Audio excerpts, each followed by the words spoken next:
ایک صحابی ہے، یا رسول اللہ تنگی ہے رزق کی، کوئی وظیفہ بتائیں۔ کتنے لمبے لمبے وظیفے لوگ پڑھ رہے ہیں کہ کاروبار کھل جائے اور روزی بڑھ جائے، کتنے لمبے چوڑے، کتنے کتابوں میں ایڈے ایڈے بڑے وظیفے لکھے پہ، پڑھوں جی بندہ بڈھا ہو جائے۔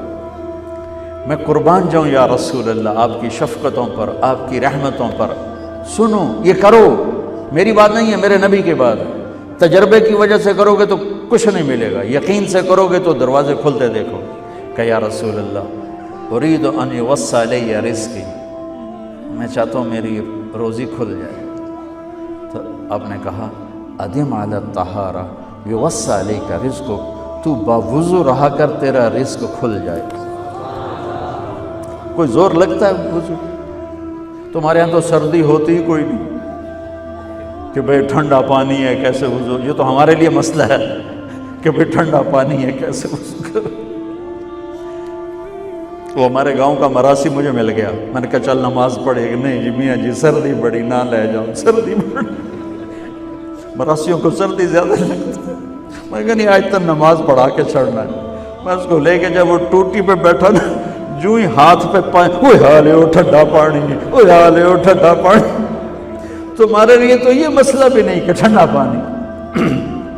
میرے نبی کی یہ سارا مجمع لے لو، یہ اوپر مستورات لے لیں، ادم علی الطہارہ یوسع علیک رزقک، میرے نبی نے فرمایا باوضو رہنا شروع کر دے، اللہ تیرا رزق کھول دے گا۔ اب یہ اللہ رسول کی آپس کی بات ہے تو میری بات ہوتی تو دیوار پہ مار دو، تجربہ کرو۔ نبی کی بات کو تجربہ کر کے نہیں کرتے، یقین کے ساتھ کرتے ہیں۔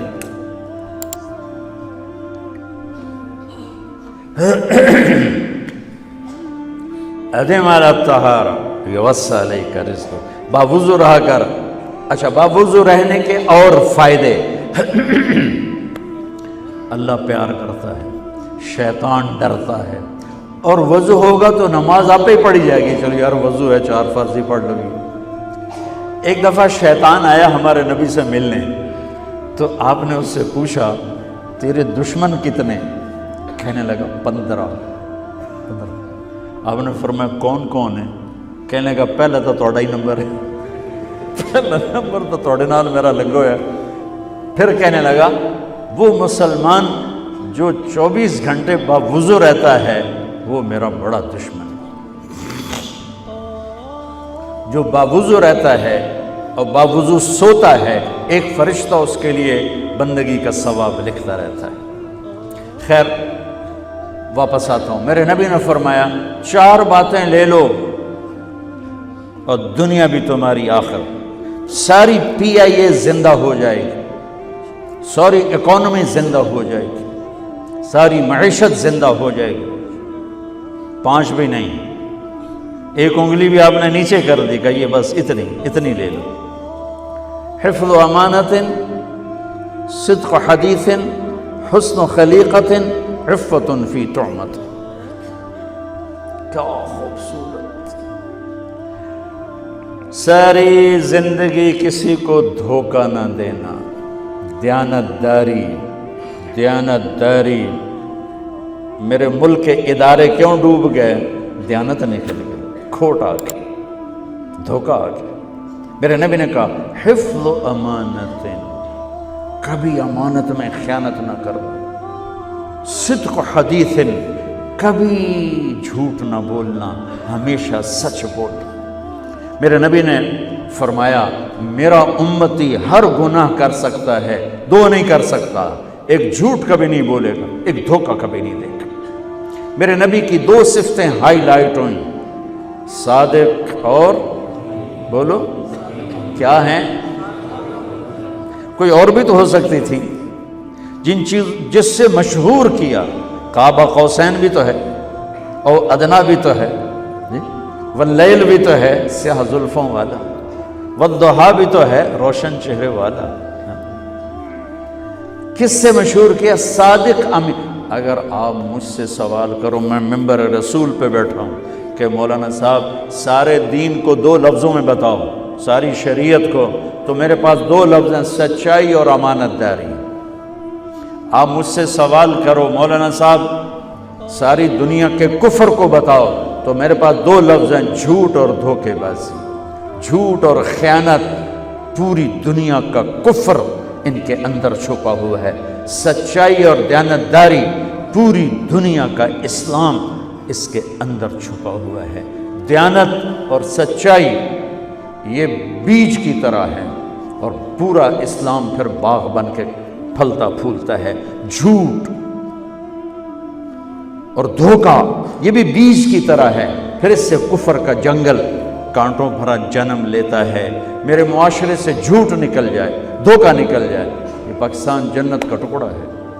اور یہ حکومت کے بس کا نہیں ہے کہ وہ سب کو سچ بلوائے، یہ مجھے کرنا ہے، یہ مجھے کرنا ہے، میں نے اور آپ نے اس کو شروع کرنا ہے۔ حضرت جریر بن عبداللہ یہ یمن کے شہزادے تھے، آخری حج پہ مسلمان ہوئے۔ اپنے نوکر سے فرمایا گھوڑا خرید کے لا، میں پیسے یہاں پیمنٹ کروں گا۔ وہ منڈی میں گیا، 300 روپے کا گھوڑا لے کر آیا۔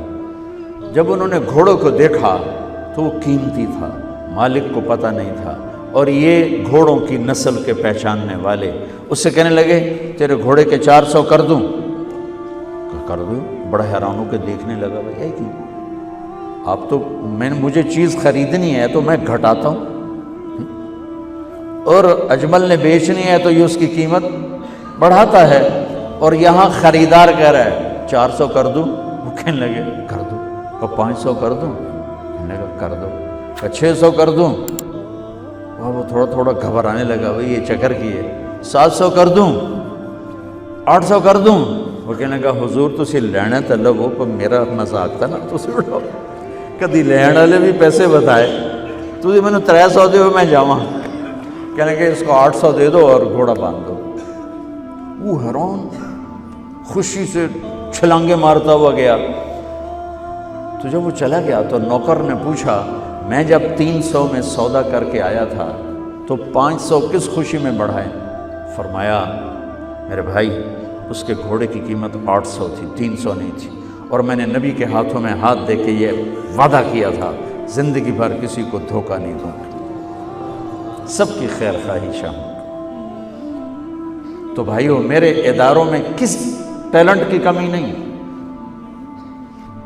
صلاحیتوں کی کمی نہیں، دیانت کی کمی ہے، قوت عمل کی کمی نہیں، سچائی کی کمی ہے۔ حجاج بن یوسف ایک ظالم گورنر گزرا ہے، اس کے خلاف بغاوت ہوئی، وہ ناکام ہو گئی۔ تو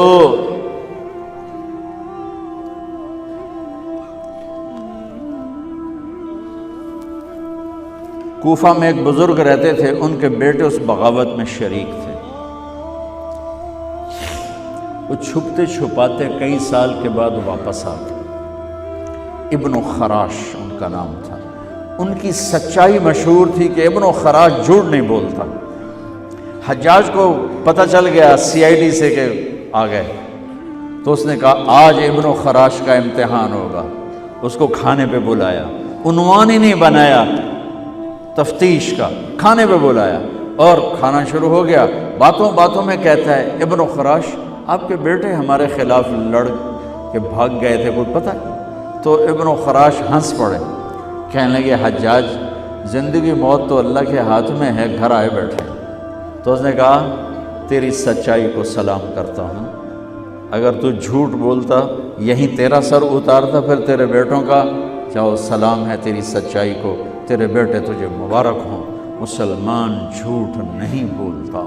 میرے نبی سے پوچھا گیا یا رسول اللہ کیا مسلمان بزدل ہو سکتا؟ کہا کیا مسلمان بخیل ہو سکتا؟ آپ نے کہا۔ پھر پوچھا گیا جھوٹ بول سکتا؟ کہا نہیں، جھوٹ نہیں بول سکتا۔ تو دو باتیں حدیث پاک کی، صدق حدیث، حفظ امانت، یہ دو باتیں زندہ ہو جائیں تمہارے سارے ادارے زندہ ہو جائیں، ہم نقصان سے نکل کر نفع میں آ جائیں گے، نفع میں آ کر اوروں کو دینے والے بن جائیں گے۔